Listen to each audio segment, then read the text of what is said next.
Here. Vice President Richard Lindsay. Here. Secretary Ned Compo. Treasurer Lisa Middleton. Here. Trustee Scott Davis. Here. Trustee Carrie Nicholson. Here. Trustee Larry Williams. Here. We'd like to actually dedicate our moment of silence tonight to honor our veterans on today. So if we can take an extra second on our moment of silence, I'd appreciate it.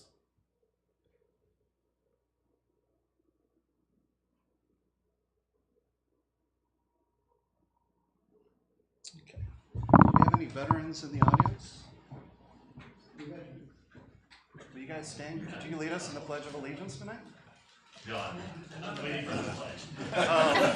Do we have any veterans? You got a veteran? Veteran? Perfect. You guys lead us in the pledge then, please. Allegiance to the flag of the United States of America and to the republic for which it stands, one nation, under God, indivisible, with liberty and justice for all. Thank you very much. Thank you for your service. Okay. I'm going to ask for approval of the agenda with an additional, or a correction, or struggling tonight, with an additional piece of asking, forget it? Can I have, no problem. I have a motion to approve the agenda. Sorry for the interruption. As approved, or as presented? As presented. Okay, so moved. Sorry. Support. All in favor say aye. Aye. Opposed? Okay, members of the audience may address the board on agenda items only.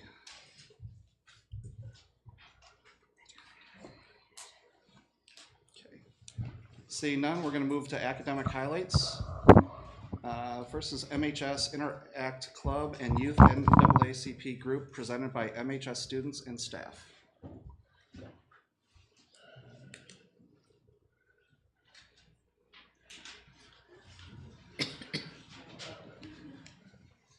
Come up at the front. Feel on camera.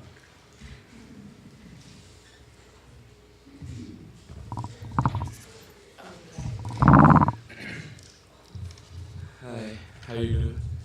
My name is Lorenz. I'm a senior at Marshall High School, and I'm a part of 2 clubs that we have now. The first one I'll be speaking about is our new NAACP club, which is a club that we have around 29 students signed up so far, which is pretty good, and I'm surprised that we have that many already. Just working with Mr. Dunklin and Mrs. Dunklin, which is our president of the Elgin branch. Just helping us lead and start a new club that Marshall hasn't had or probably haven't really heard about. Our goal and our vision is to develop a new generation of civil rights and community leaders, which I think we have plenty of.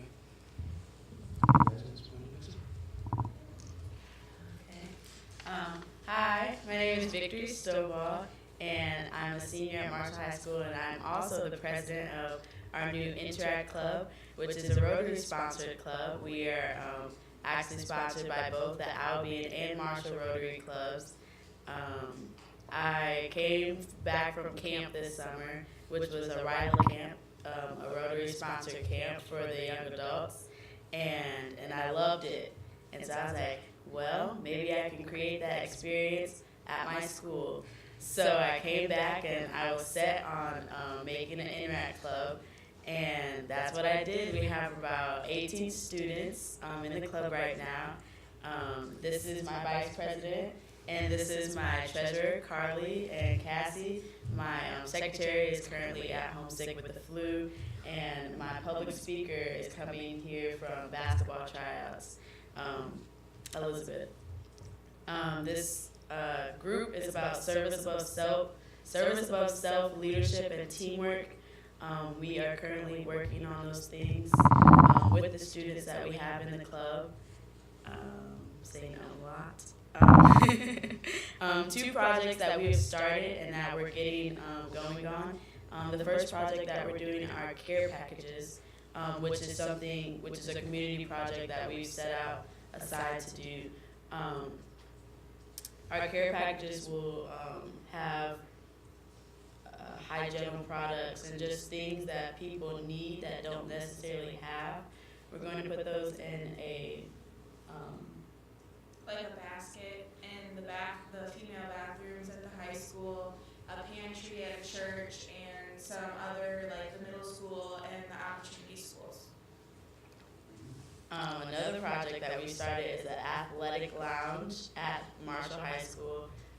I felt the need when I first moved back for a place for athletes to have a place to sit and chat, do their homework before practices, just because we have so many athletes from both cities, and I felt the need because there's you guys aren't there after schools, but Mr. Hutchins can vouch for me that there's so many athletes in the hallways, sitting in the hallways, waiting for the rides in the hallways, and that's not necessarily the place to be or the place you want to be after practice or before a game. Not everybody has that transportation to get back home before or after a game, and we just need a place to sit and be able to lounge at. So 215 in Marshall High School is actually our room. It's Interact's room, and in that room we decided to give it back to our students instead of keep it for ourselves. So that will be the room that we house the athletes lounge in. We are currently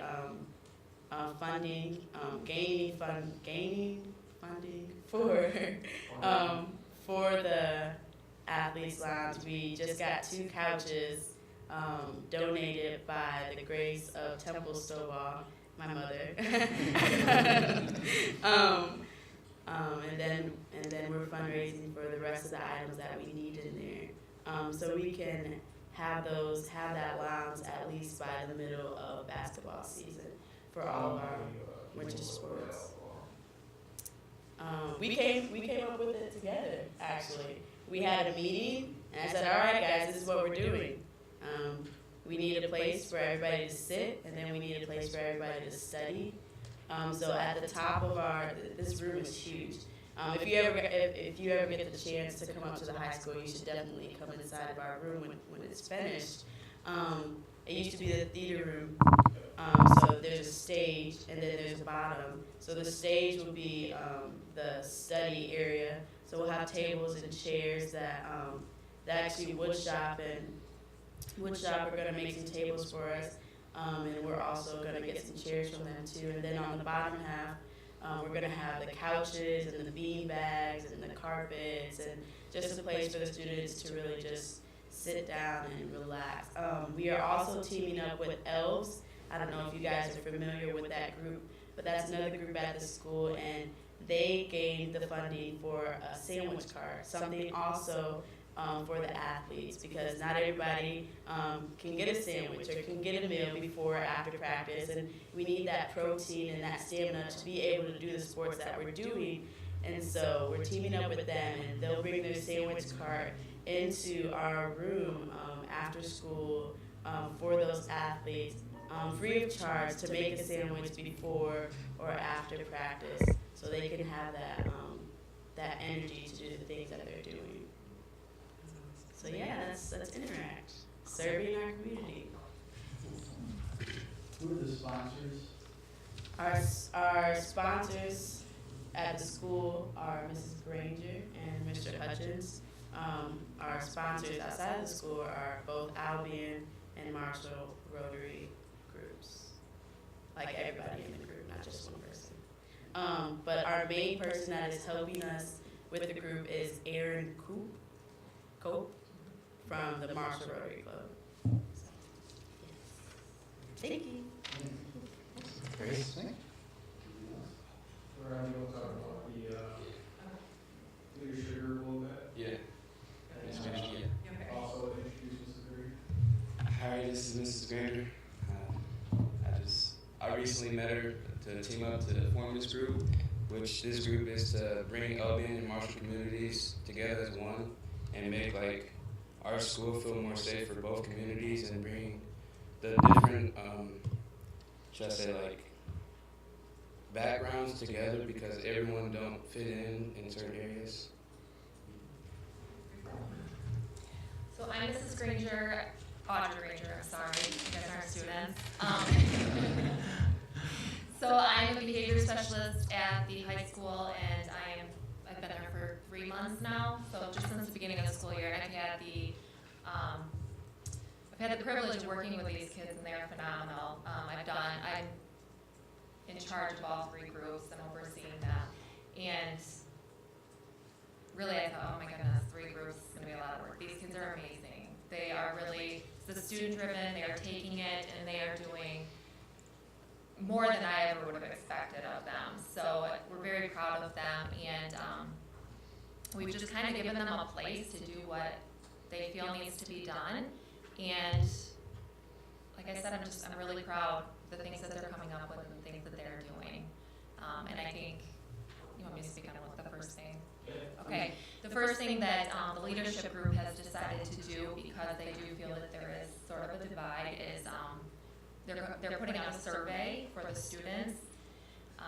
So often we ask for parent input, and they would like to have student input now, and then that can be taken back to our staff, and we can go from there. And that was something that the kids came up all on their own. So we're just giving them the moral support and a place to do it. So thank you.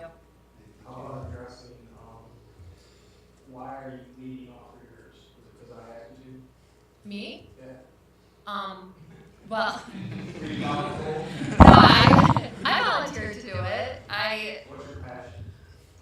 My passion would be to bring equality and to bring the school together, and really to give the kids a voice, so that they feel safe and they feel like this is their school, and that's my passion. That's why I applied for the job. Thank you. Victor, you want to introduce your public speaker a little bit? Oh, yes. This is Elizabeth. She is my public speaker. She goes around the school and she speaks for the club, because me and my vice president can't always get to the adults. So she goes and she talks to Mr. Hutchins, and she talks to Mr. Cottons, and she talks to Mr. Tatro, and she talks to all the teachers, and she's really there for the group when I can't be, so I appreciate her so much. I also wanted to say, we only have 3 boys in the group. I've been trying to get some more males in there. So if you guys know any young males who love to give back to their community, just let me know. And I can try to persuade them to be in my group, because that'd be great. Also, I wanted to tell you that we are currently setting up some donation boxes in the small businesses of the Marshall community and the Albion community for funding. We got a grant for our care packages. Just the thing with grants is you have to fundraise to match that price. So we're currently fundraising to match that price so we can get our materials before the end of the year to get those in place. Because we really want that to be a thing for the community. So if you see those boxes, just throw some change in there. It'd be greatly appreciated. Any donations would be greatly appreciated. But as this group is, we want to make sure that we fundraise and give the kids who haven't had that opportunity to really do that, to give them that chance to be able to work towards something. We want everybody to have that sense of achievement in this club. So, yes, thank you.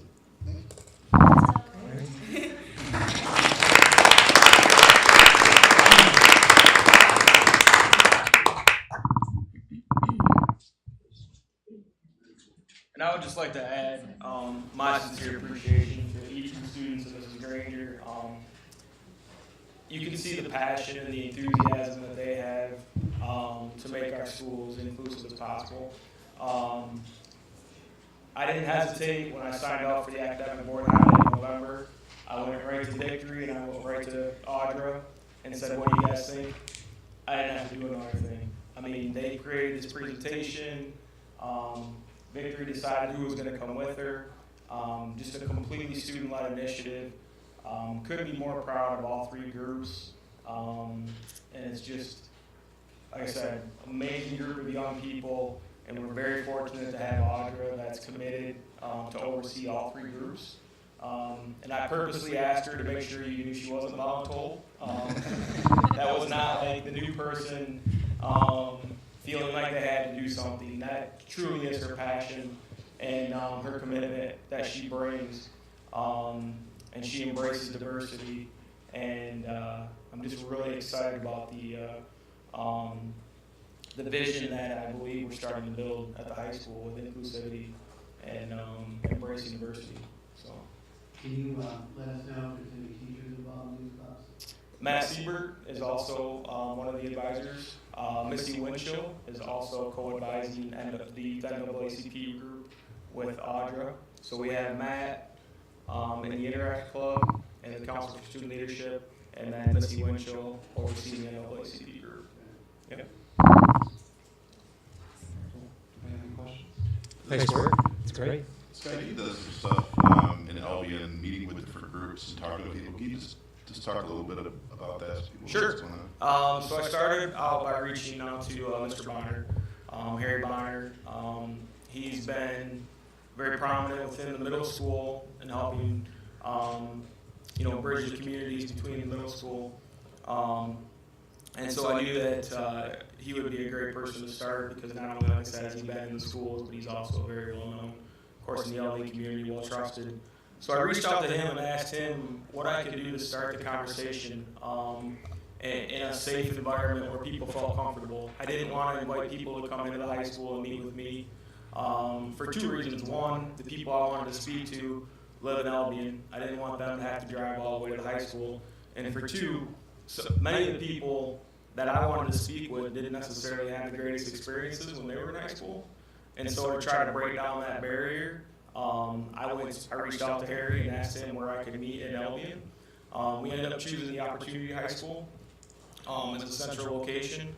To date, we've had 3 different meetings, and the focus has been, we started off by talking about what are the positives that they've seen, but then we've gotten into much more deeper dialogue about what are the concerns and what can we do so that students and parents feel safe about talking things that they have concerns about. And I feel it's really made a big difference, not only with the parents, but with the students. Like I said, you can see the student initiative just, tonight. And my next goal, I'm part of the leadership group that Mr. Bonner's created, is to try to even get more people involved. So we've kind of brainstormed some different ideas. At one point we thought about, going to Big B and just sitting there and having people come in. And as I listened to feedback from the Albion community, people brought up things like, well, then people are going to feel compelled to buy coffee. And if they don't have $6 or $7 for a fancy latte, again, that's another wall that I wouldn't have thought of, So by listening and understanding the different things that are creating some of those walls or some of those barriers, we're able to start knocking those down. And again, the biggest piece is just that listening, gathering their feedback, taking their recommendations back, and following through. Once I can show them that, again, it wasn't just a 1-hour meeting, one and done, actually being invested in the community and spending time there has, in my opinion, really been, to me, I've been extremely blessed. I've enjoyed every minute of it. I got to see Larry honored as a distinguished Albion high school graduate. That was really exciting to see that and see the pride, not just in Larry, but Larry's former classmates and other distinguished alumni that have received that award. Larry, I don't want to embarrass you, but your emotion was amazing. How much it meant to you, and to, see that it moved you to tears. That's how much pride they have. And what's great about it is they want to have that same pride in us. They want to endorse that and embrace that. And again, if we can figure out ways to break down some of those barriers, I really feel we're going to be there. Thank you. Thank you. Thank you. We're going to move on to CI education across the district, presented by CI educators.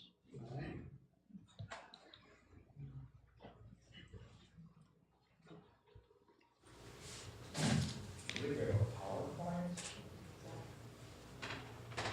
Is there a clicker? Thank you. So Cheryl Quinn and I'm Ryan Meyer. I'm the CI teacher here at Marshall Middle School, and Cheryl's the high school CI teacher. Unfortunately, the elementary level wasn't able to be here, so I'm going to do my best to represent for them also, and then obviously the middle school, and then let Cheryl take over for the high school. There we go. So at the elementary level, sorry, I'm going to have to read a little bit too. There's actually two different levels. There is the K2 and the 4-5. They had enough students where they felt that it needed to be divided up so they could work on a few different things. Students are usually in the CI classrooms at Walters Elementary anywhere from 3 to 6 hours per day. Almost all students attend PE, art, music, and technology. Students are taught using a modified curriculum that is differentiated to meet their individual needs academically and behaviorally. Discussions with parents regarding graduating with a diploma versus a certificate of completion begins at an early age and at the kindergarten level or as soon as they come into the CI program. The K2 program focuses on appropriate school behavior and basic academics, and the 3-5 program focuses on furthering academics and beginning life skills. For the middle school program, we're considered a secondary program that services students in grades 6th, 7th, and 8th. The program currently services 10 students with 1 teacher, which is myself. There have been years, in fact, I think it was last year, 2 years ago, where we had over 20 students, so we had to have 2 teachers for that, so it just varies from year to year. Students attend the CI, which stands for Cognitive Impairment Program, on a daily basis, and this occurs anywhere from 1 to 5 class periods per day, depending on their individual needs. I do have some students that only come to me for instance, for math class, and others that really need the extra support during most of their classes. We focus on academically based life skills and provide students with the knowledge and skills to become the best successful member of society that they can be. And for the past 15 years, just some fun things or unique things that we do in my program. Each year we have a holiday meal, and I believe Dr. Davis has even been there several times. Thank you. And for that, it's a several week process. You can get a donation through Family Fair every year, and the students take part in the planning, the budgeting, the shopping. We get on a bus and all go to Family Fair, and they each have their own lists, and we purchase everything, and then we feed up to 70 students and staff. It's an opportunity for everybody just to get together, have a nice lunch, and have some time for students and staff to interact kind of on a different level compared to the normal teacher-student relationship.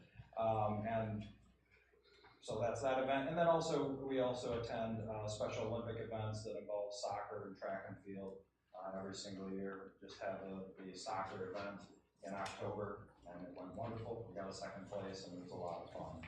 So that's kind of the middle school.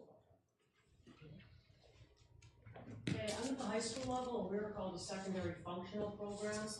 It's just a different title. I think it allows a few more students and allows us to have paraprofessionals. We currently serve 23 students with me and Mr. McCauley. We have currently 1 paraprofessional, trying another one tomorrow, but the 2nd paraprofessional position is open. And Mr. McCauley will be retiring in January, so that position will be open. We'll be a little nervous.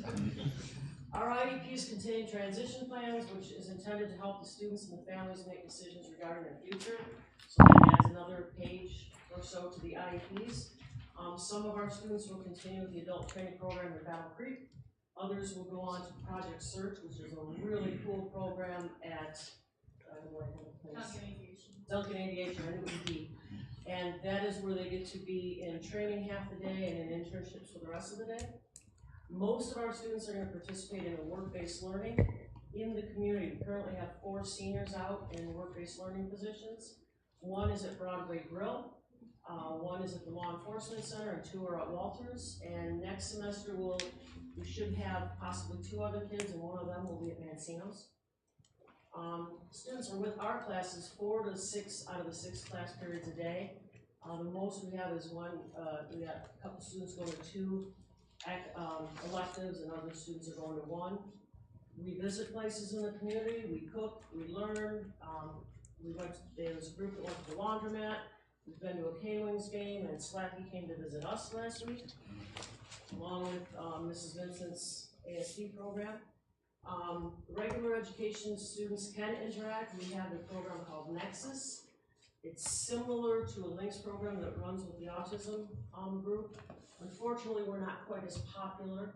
Right now, we have 1 Nexus student. She's been a wonderful help. Riley Howell has been with us for 3 years after her sister was through our program. And we do Special Olympic soccer.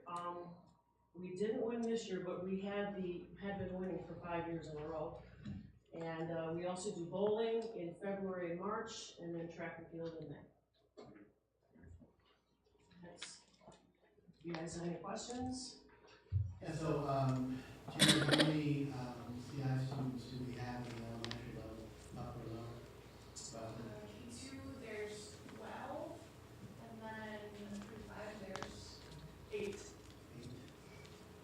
Are there any other districts that actually have an elementary, middle school, and high school staff program like we do, kind of tied together on the? Not that I know of. I know that we get a lot of students from other, surrounding districts.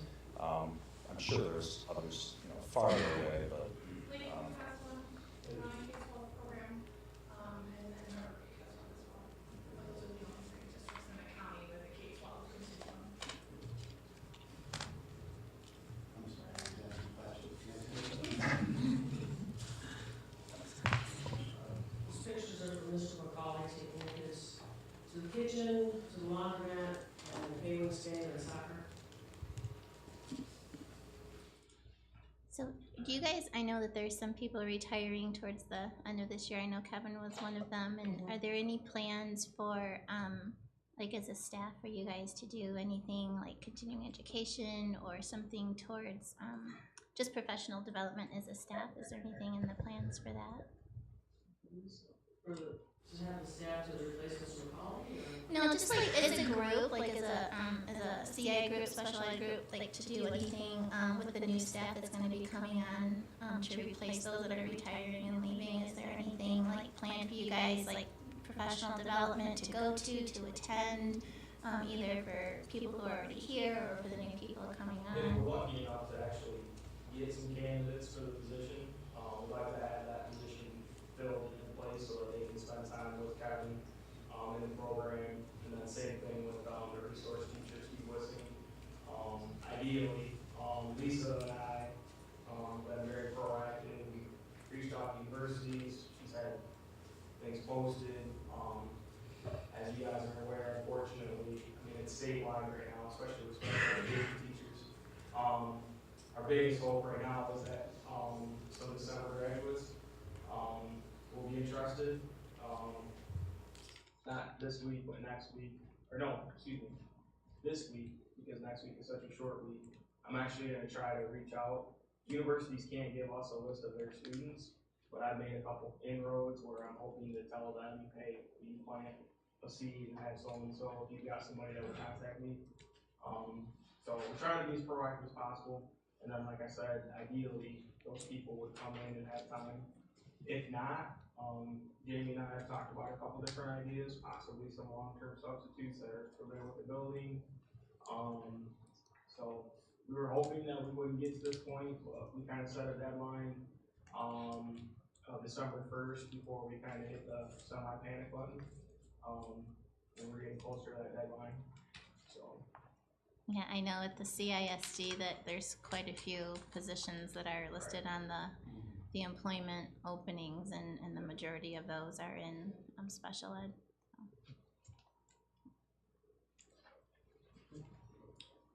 Any other questions? Thank you very much. Thank you.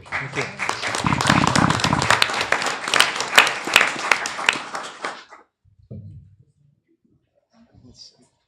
Okay, we're going to move on to the consent agenda. We have minutes, disbursements, and employment. Randy, can you give us background on I, J, and K, the workshops, conference, and out-of-state and out-of-country field trips? Sure. Item I is mentions about board members and workshops. The Michigan Association of School Boards offers several opportunities throughout the year for school board members to attend training sessions. Authorization is being sought to allow board members who may choose to attend workshops or classes to do so during the 2019 calendar year. J is Dr. Davis is requesting to attend the MASA, Michigan Association of School Administrators Midwinter Conference, February 6th through the 8th, 2019 in Detroit. That's one of the two that I normally go to. And K, this is a more lengthy background. Board Policy 2340 requires all out-of-state field trips and travel to foreign countries to be approved by the board. The following trips are being presented for consideration, and you have an outline of that in your packet. A trip for Hawks Nest students to travel to Chicago, Illinois on December 15, 2018 is being considered. The Hawks Nest, if you recall, is our school within the school at the middle school. Participants will visit the iconic Black Panther exhibit and Pocket Con 2018. The trip is provided at no cost and is fully funded through donations. Travel will be via school vans, and all meals will be provided to participants as well. An optional trip for high school students to travel to Australia and New Zealand in June 2020. And an optional trip for high school students to travel to Austria, Switzerland, and Germany over spring break in 2021. I'd like to be actually a person that goes on the Australia and New Zealand. Due to the increased desire of high school students wanting to experience international travel, and because the number of students wishing to participate is more than what one trip can accommodate, 2 trips are being proposed. A trip previously approved by the board for spring break 2020 has been canceled with respect to the high school band trip scheduled in November 2019. Both trips will provide cross-curricular experiences for students, including foreign language, history, social studies, and literature. Participants will be responsible for the trip expenses. No school funds will be used to support the trips. Fundraising efforts may take place in the community. The cost of the trips vary based on the itinerary. The projected cost for the 2020 trip is $5,100, and the cost for the 2021 trip is $3,700. It is the recommendation of the superintendent that the consent agenda be approved as presented. Move for approval. Support. Okay. Discussion. Well, I note I literally just got the spring break trip paid off, right? So I'm gonna put another one on. So, it never ends, does it? That's what these school kids all the time. I just have one. What is Pocket Con for the Hawks Nest trip? Good stuff. Good stuff. I'm glad you're going, so you're gonna be able to see. Actually, what Roger shared with me, it is similar to like a Comic-Con.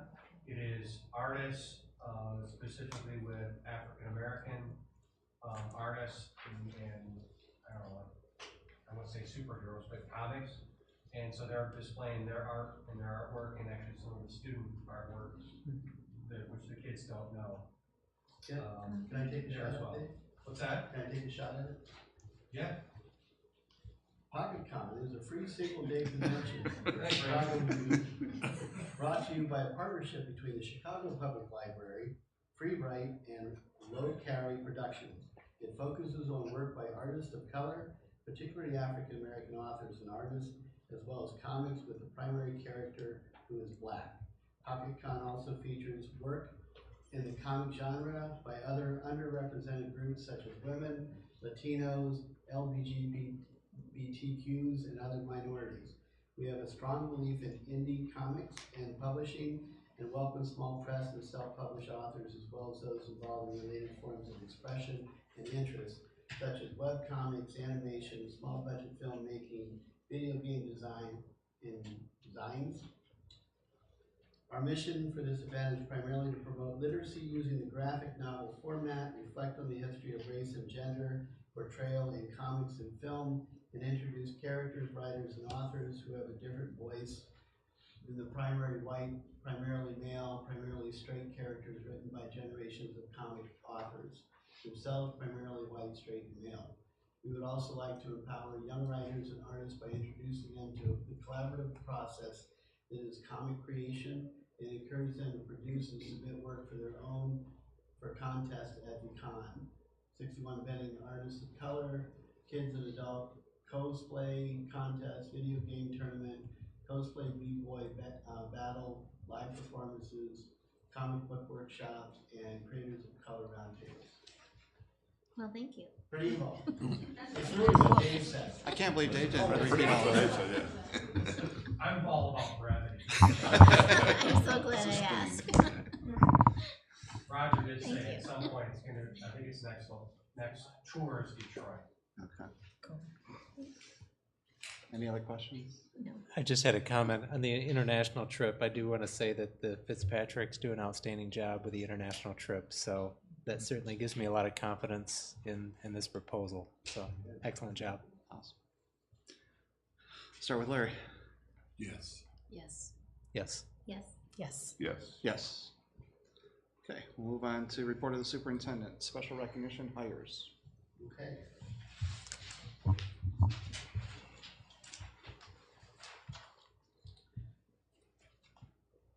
Amanda Bocanegra fills the position of healthcare paraprofessional clerk at Marshall High School. Ms. Trigg attended Kellogg Community College where she earned an associate's degree in human services. Samantha Clark fills the position of paraprofessional at Marshall Middle School. Ms. Clark is a graduate of Albion Community Schools and has attended Baker College working towards a degree in early childhood education. Carrie House fills the position of library technician at Marshall High School. Ms. House is a graduate of Lakewood High School. Julie May fills the position of health teacher at Marshall Middle School. Julie attended Ball State University where she earned a bachelor's degree with a major in physical education. She obtained her master's degree from Indiana University Bloomington with a concentration in physical education. Sarah Mercado fills the position of child care aide at Kroll School. Ms. Mercado is a graduate of Concord High School. Raymond Stone fills the position of paraprofessional at Harrington Elementary. Mr. Stone obtained his associate's degree from Kellogg Community College with a concentration in human services. Okay. Next, we move to Paul, and I'm not able to pronounce his last name. I don't want to. Oh, okay. How do you say his last name? Okay, thank you. Radulescu. Let me take on the side over here.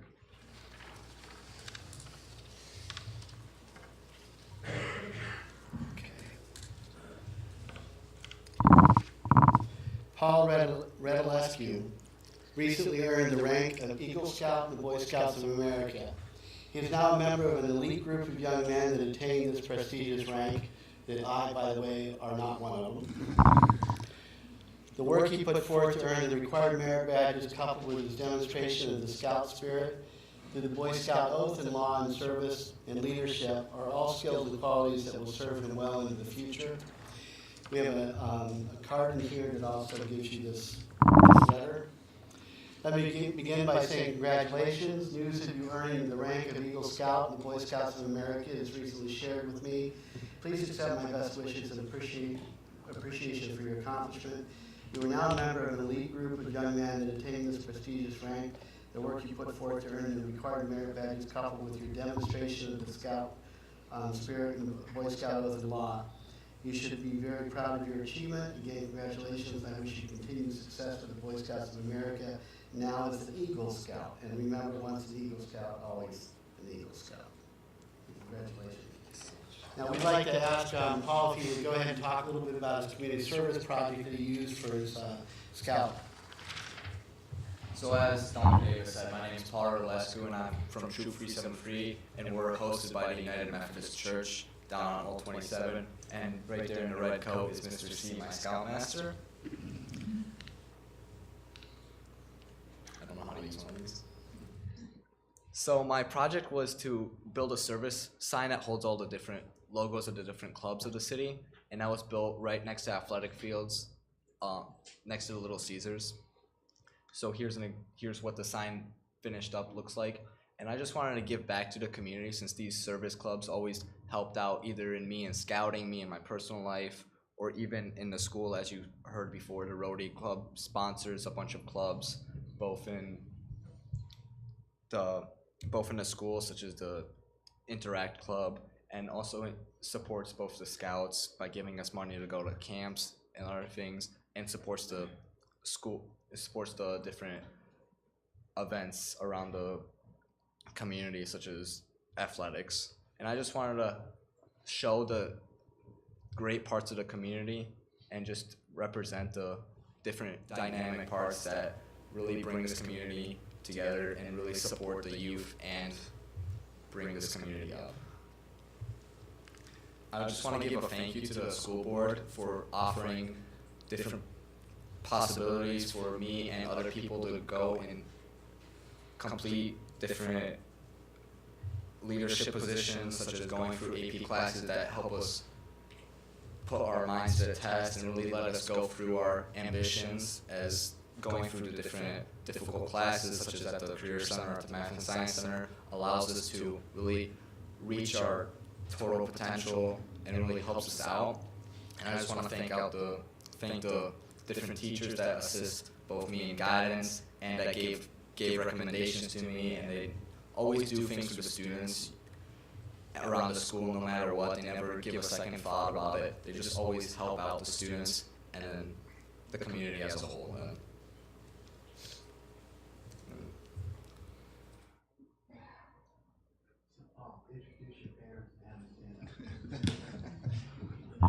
So this is my father, Andre Rodolescu, and the one filming me right now is my mom.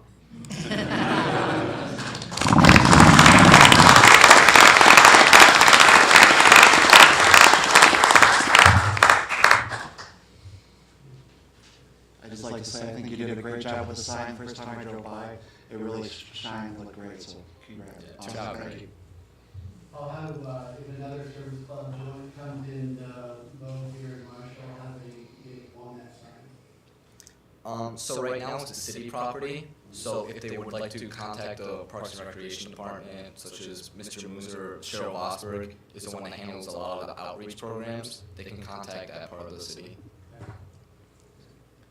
How many badges do you have total on your? 37. 37. But who's counting? That's amazing.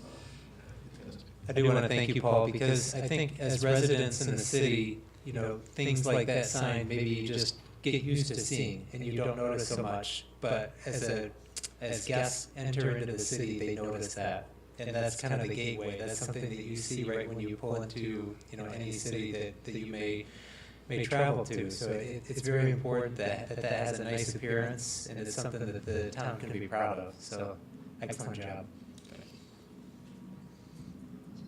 I too just want to say congratulations, because it's very noticeable, and it's very nice to meet the person who accomplished that, because everything does count, and I look forward to your future and what you might be doing. Congratulations.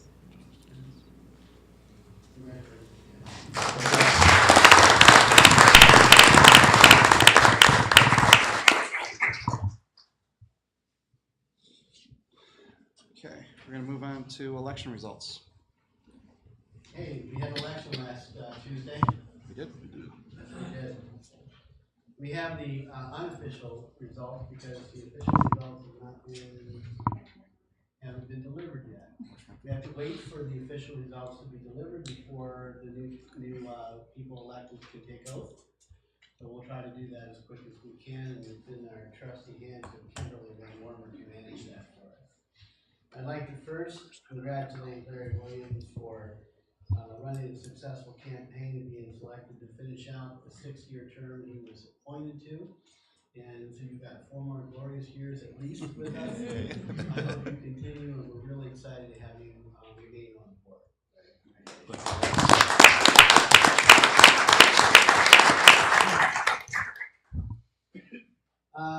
In the other 2 seats that are going to be 6-year positions, Mr. Brent Dawson was the top vote getter on a successful campaign, and Brent is in the audience. Brent, will you stand up, please?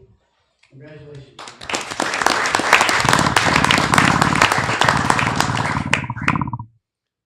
The second top vote getter is Shauna Gamble. Shauna's not here, but she has been invited to come to the meetings before we get to the point in January. She was the second vote getter. We're excited to have her coming on board. And we had some really good close runs with the other candidates, which is very helpful, because if we ever get in a position where we're looking at possible candidates, we can consider those candidates that put themselves up to the public scrutiny, which is always a good test. And so we were very fortunate to have so many people running for the office. Absolutely. Very good. Okay. Move on to 2018 Michigan State Police Competitive School Safety Grant Award. Yeah, in your packet under 6C, you have a handout. I wanted to give you the narrative. Please don't slay the messenger here, because the font size was supposed to be that small. And we were only allowed so many words to put into each of the sections. But I really wanted you to see the narrative, the project narrative on the statement of the problem, the project design and implementation, the work plan and project timeline, and then the budget narrative. If you took the time to read that, you'll see that the prep work that we did with Compliance 1 through CSM, our Construction Management Group. Compliance 1 is a subsidiary of that group. They did a lot of work in preparing us and getting us to this stage. If you remember, we did a emergency management manual. We did a flip chart for all of our employees, our staff to have. We did training. We worked on, then we actually through some private or local foundation money, we raised close to $200,000 in total from the Tom and Lucy Frank Fund, from the Marshall Community Foundation, from the Cronin Foundation, which gave us a nice sizable chunk of money to go forward with this plan. Out of that, we paid for a security audit that was done on every one of our facilities in the district, all 8. So Kroll, the Opportunity High School, Harrington, Hughes, Gordon, Walters Middle School, and the high school. And out of that, we looked at the what's the highest risk or the most vulnerable, down to some really minor things that we can change even within our current budget and operation. So it was really helpful. So we're shoring up those things we can cover on the cost. Out of that, we also wrote the emergency operations manual or plan. That required a whole lot of back work that was done in getting agreements and contracts signed with people that are providing a location for our students to be safely evacuated to be held with security and safety, along with cooperation with the local police department, and then be reunited with their families after an emergency could take place. And that could be any emergency we're talking about. We're not just talking about violence, we're talking about hazmat or weather-related or what have you. All of those things are done, they're in place.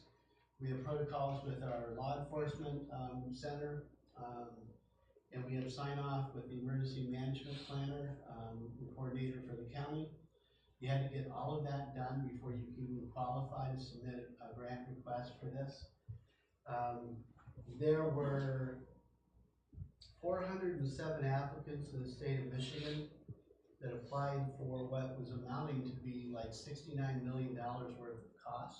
They didn't have $69 million, they only had $25 million. With the $25 million grant, they gave 114 public school districts 42 non-public schools, 22 public charter schools, and 10 intermediate school districts. Some of the chunk of the 25 million. We went for the Plan B, which said the maximum you could get would be $1 million if you could also show that you were going to do a matching 25% of the project. Our overall project, based on the security audit, was $1,333,000. And out of that, we were the only one in the state of Michigan to receive a $1 million grant for it. So we're very excited about that. We just met with CSM and Kingscott as we start to plan what those secure vestibules look like.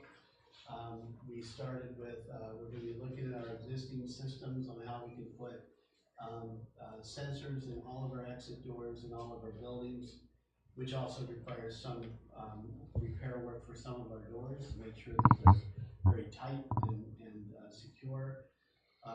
We're also doing a kiosk that'll be in each of the vestibules. That'll be high security kiosk that will have your picture taken, have your identification marked, your purpose for visiting the building before you're allowed in during school hours into the building with a printed pass even before you get entry into the building. Along with that, we're also looking at signage, and then we're also looking at the largest ticket item, believe it or not, is putting security film on all of our first story windows that are key strategic windows that have the most exposure, and then looking at shoring up windows within our buildings as well, interior, the classroom windows and things like that, putting security film on that. People want to know what that security film is about. It's primarily just trying to slow down someone that's intent on trying to break through a window to be able to get access into the interior of the building. We'll be rating, we'll be putting bids out, we'll be rating the products that we're looking at and trying to get at least 3.5 minutes or longer for those windows to not be breached, because that gives us plenty of time for our first responders to get to the location if there's something like that going on. So we're really excited about it.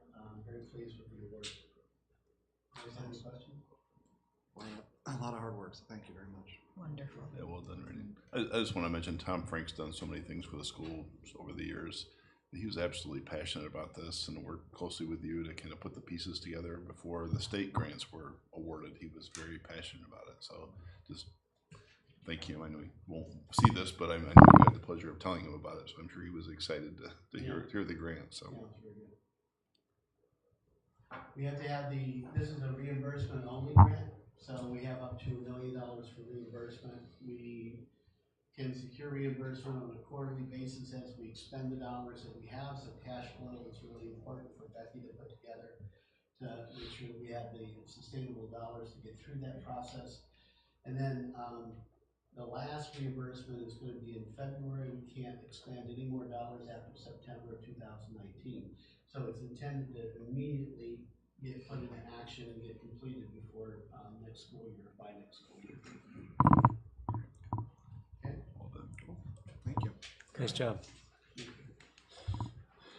Next, we have leadership team reports. Any questions, comments?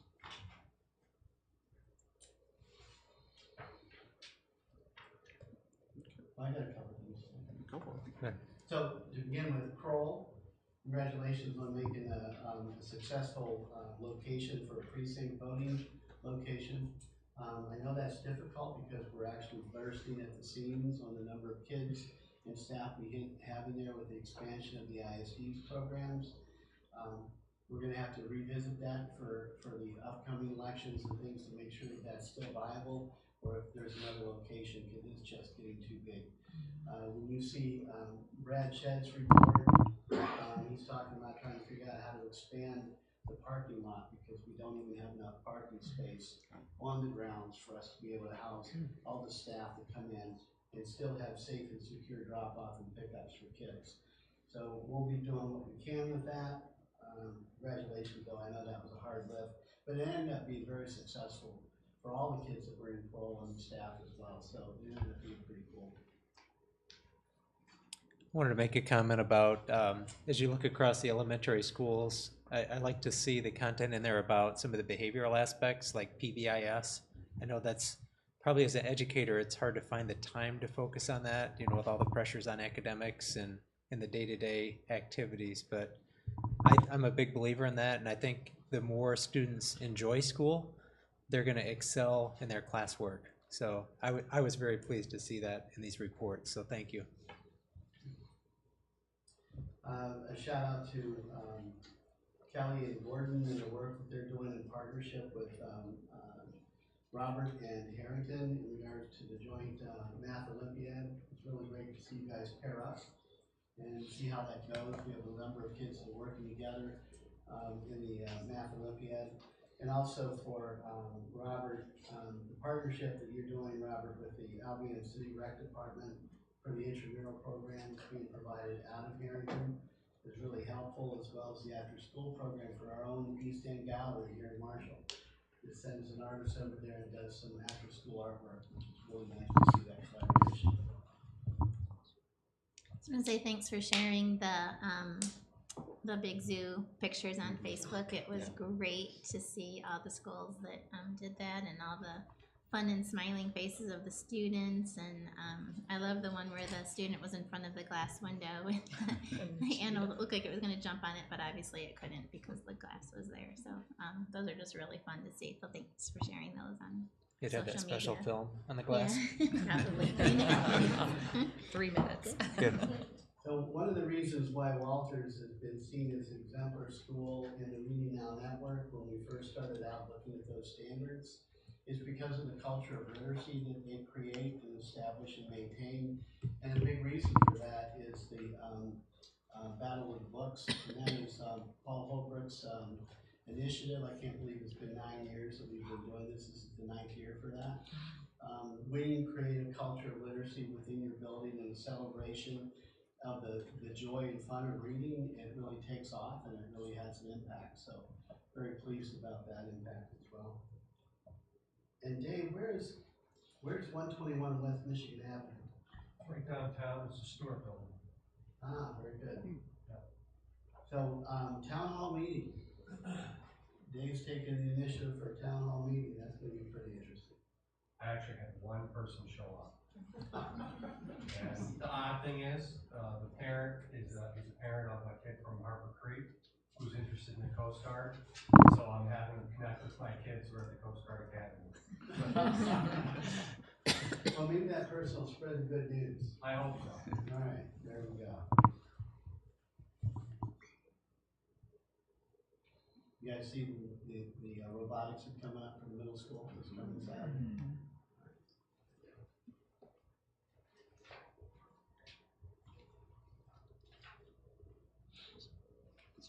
Any other questions?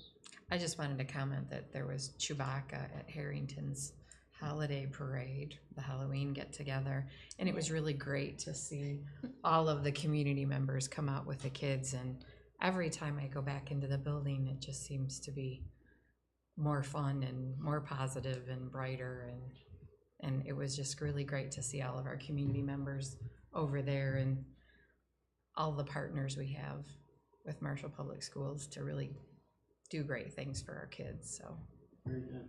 it's gonna mean that there's a throwdown challenge for costumes for the board next year.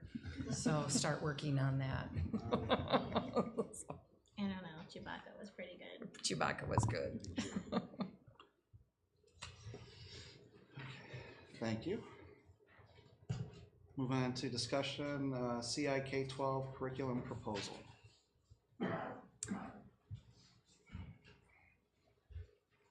That would be Donald Beck. By the way, it is his birthday today. Yesterday. Yesterday. Happy birthday.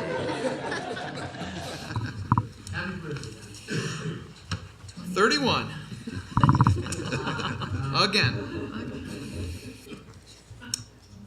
All right, well, thank you for listening to this proposal. So we are proposing a K-12 CI curriculum, and I'm so glad you got to see all the wonderful things that our CI program does, because they truly do a fantastic job with those students. Later on, one thing they didn't mention, which I wish they would have, because we are going to do this, is later in the year, when I met with them, we talked about the idea of having an open house for the CI program. One day where you would be able to come in and go from classroom to classroom throughout the district and do a couple just little quick activities with the kids and actually interact and see the wonderful things they do. And really, if you go in, you won't want to leave, because it's so wonderful, the job that our teachers do with those students. So one thing that we started talking about last year when I met with the CEI teachers is right now they do not have a curriculum per se that's been approved by the district. The teachers go the extra mile and create their own materials to meet the standards, but there's not been an actual purchased and approved curriculum to have a continuum of learning for those students from K to 12. In the high school level, we are given some materials from the ISD to help with the transition to the next level once the students leave. But other than that, we don't have anything. So of course, me being curriculum director, that's a problem, so we started looking. Jamie was a huge help with this. The teachers themselves went and visited Bellevue, where they've got a nice program, especially at the lower level, with some different curricular materials. So we went on the hunt, and we found a very, very good one called ULS, Unique Learning Systems. This is in 193 of the 200 largest school districts across the U.S. New York, Los Angeles, all of them. Basically, they are the solution for cognitively impaired students across the U.S. And once you start looking at it, you realize why. They have 3 different levels for all cognitive learners, because what you notice, and you saw this from the presentations, is unlike most classrooms, they keep the same students for multiple years. So like at the high school, they'll have the same students for 4 years. They might go out for certain classes, such as art or PE or things like that. But Cheryl will keep those same students for multiple years, so she needs to have a lot of different resources that span different levels. Because that's another issue, is that CI students are not all the same. They might be greater functionally. They might be able to read and do simple math problems or things like that, or they might still be at the pictorial level, that they might not be able to read quite as well and might need simpler directions. So the ULS system has 3 levels that she would be able to give the students so that they're able to be met at their current needs. And that goes all the way down to the kindergarten level up to the 12th grade level, okay? The curriculum is broken down by early elementary to late elementary to middle school to high school, so it even meets them in that, at whatever grade level they are.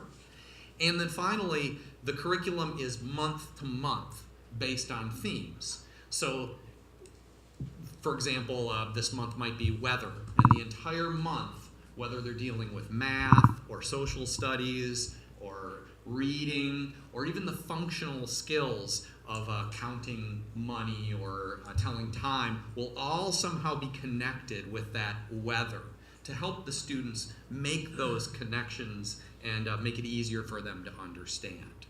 So those are all the reasons that this is such a wonderful curriculum. For our teachers, it's wonderful because A, they don't have to create these things from scratch or go out on the internet and try and put something together to meet the standards. It's all done for them. But also, it gives benchmarking assessments, both at the beginning, middle, and end of the year, so they can see the growth of the students, no matter what level they're on. Remember, there's 3 levels.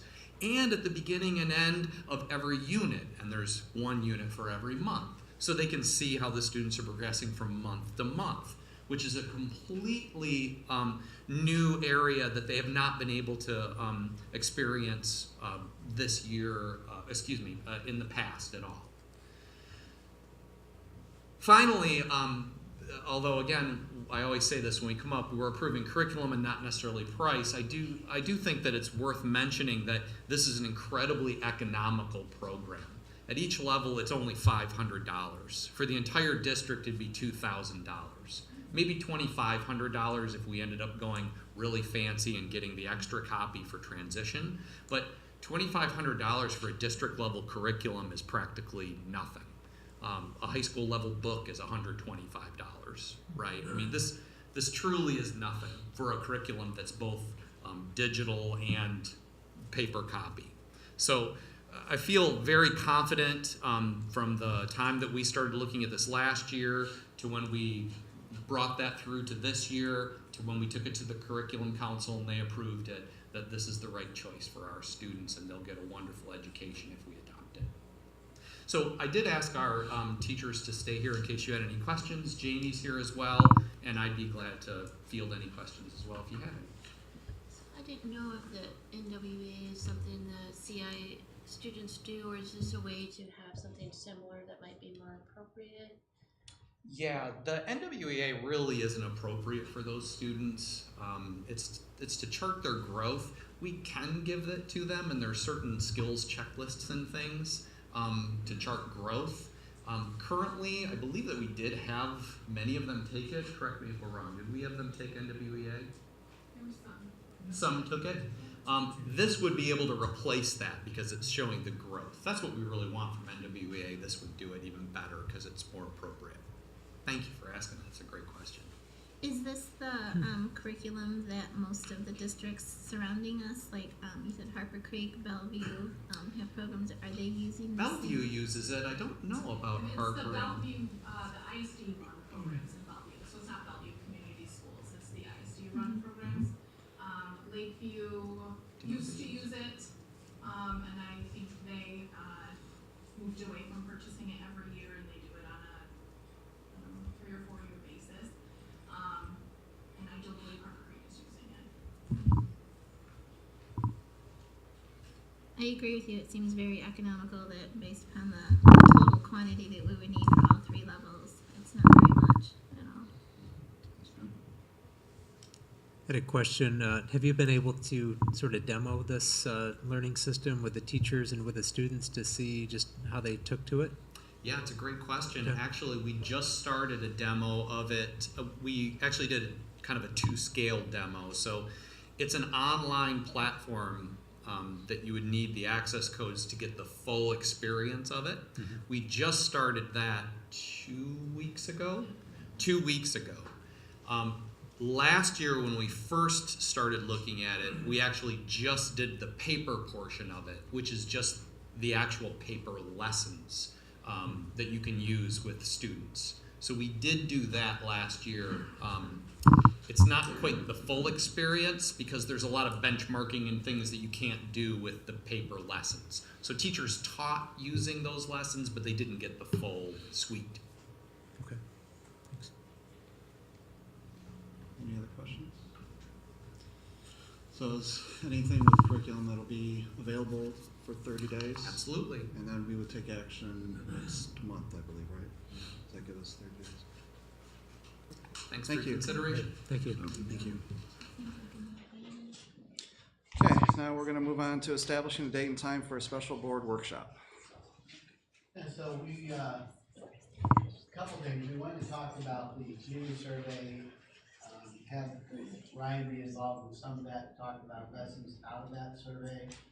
And last time we talked about this, we said, I believe we said we were going to hold off and try to set that workshop up in January after the new board seats, right? We talked about trying to do it, we're going to definitely do, in January we're going to do more visioning and things like that. I thought we were talking about doing this before. Okay. And invite the newly elected board members to the workshop. All right. Is that correct? Because they can sit in the audience for that discussion. Well, part of it too is Annette and Scott are would both be board members at that time, so they've been involved throughout the year. So I'd like to have them involved. So. Okay. So we have they in our session now. It's the only one that we have in November. So the 19th we don't have a board session on Monday night. The 26th we don't have one, and the 3rd we don't have one. The next board session is on the 10th. Then we don't have one on the 17th. 24th and 21st are in December are actually holidays. We won't have board then. I'm gone on the 7th. January 14th is the organizational meeting. Okay. Now, in the organizational meeting, that's a scripted meeting, and that's when we select on officers and folks like that, and we seat everyone, and we go through the protocols that are in place for our board. Thanks. We could actually do some visioning workshop after that, which would be timely, I think. Yeah, that would be good. Yeah. So let's go back then into November and take a look at, I don't know, if you want to split the difference, and since we only have one meeting now, nothing on the 19th, we could look on the 26th or the 3rd. If you don't want to go back to back, the 26th of November would be the best, and that's returning back out of our holiday week, longer weekend for Thanksgiving. I think that's the Christmas parade. That's the Christmas parade. It is the Christmas parade. Can we do that? I wouldn't be opposed to December 3rd, especially with December being just one meeting. What is That's that? true. Or the 17th, Or the 17th, either one. because then you don't have any until the 17th. 17th would be Yeah, good. 17th. I think December 3rd would work for me. I would vote for the 3rd. What? 3rd? I like earlier before you get all busy. Yeah, I think that's gonna get. Concerts and Christmas stuff. Yeah, in December fact, 3rd, that's okay. probably a I good have thing to something on look that to see night what's that on the I have on my calendar. calendar. I can't do it on the 3rd. You can't do it Earlier than December 3rd, you mean? Oh, no. Does it have to be a Monday? Oh. Well, it's really up to your pleasure. I'm just trying to give you some Mondays that are available because we're not having board. And I could do the 17th if that, works with Richard. So I could do the 17th. I can do the 17th. I'm good. Larry, you good on the 17th? You're good with that? Scott? Sure. 17th? Yeah. Okay. Okay, we'll go with 17th. So I'll make arrangements, Becky, and I will get a hold of Ryan, and we'll get some presentation together for you, and we'll walk through some of the details. Perfect. All right. Thank you. And if you are okay with it, I believe that the organizational meeting is not a real long scripted meeting, so that might be a really good time for us to go roll it into some discussion for you to present a little bit more on visioning. Yeah. Goals and objectives. I think that'd be good. December 17th, 7 o'clock here. Yeah. 7 o'clock here. Yep. Bill's gonna bring eggnog. Okay. That's what I heard. All right, And cookies. got it. Thank you very much. Okay. Okay. We're gonna move on to action item curriculum. Approved textbook for advanced placement psychology. Can you give us a background, please? At the board's work session on October 8, 2018, the board discussed recommendations received from the curriculum director to adopt a textbook for the advanced placement psychology course at Marshall High School. The curriculum council joins the curriculum director recommending the proposed textbook. Textbook has been available for the public to review since October 8 to provide an opportunity to receive public input. Textbook is now being presented to the board for action. The recommendation of the superintendent, the action item curriculum and instruction be approved as presented. Move for approval. Support. Okay. Discussion. This was presented to us last month. Mm-hmm. And, so it's just us taking action, so. Any questions? Start with Carrie. Yes. Yes. Yes. Yes. Yes. Yes. Yes. Okay. We will move to public comments. Anybody who wants to come and speak to the board, we ask that you keep your comments to 3 minutes or less, please.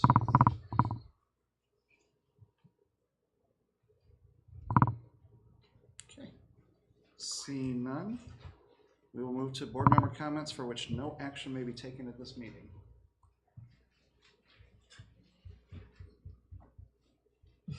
Just take a look at the calendar. There's a lot of stuff coming up Absolutely.